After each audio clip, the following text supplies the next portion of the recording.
Remember when the single cell revolution just kicked off and every lab was just racing to publish the next cell atlas? It really felt groundbreaking at the time, but years later, what genuine insights did we actually gain? And today, what's the next frontier? Hey, it's me, Bruno, and welcome back to Bruno's BioLogs, a place where I dive into biological topics that genuinely intrigue me. Whether it's cutting-edge tech, surprising studies, or just shifts in how we perceive disease, you'll find it here. This spring, a clinical trial employed spatial profiling to refine bladder cancer treatment strategies.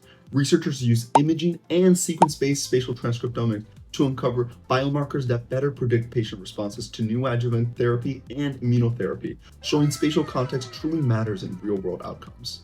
That shift from mapping cells to applying spatial insights clinically is exactly the theme of a recent Nature Biotechnology article titled Beyond Cell Atlases. It wasn't a data-heavy paper, but a thoughtful reflection on how spatial biology is changing the game.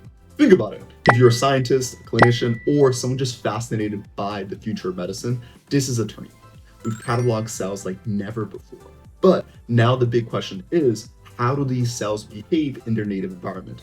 Who do they talk to? Which neighborhoods are healthy or diseased? That's the kind of insight spatial biology provides. The article eloquently captures this pivot. We've moved from building atlases towards decoding function. But I also want to take a moment to highlight a complementary paper on CMO. It's a tool that layers multi-omic data like chromatin accessibility and methylation onto spatial maps. CMO bridges another gap by showing how gene regulation and epigenetics unfold across tissue landscapes. So it's not just cells and their neighbors, it's also how those neighbors regulate their behavior. Together, these works mark a deeper dive into biological context. So, what's new?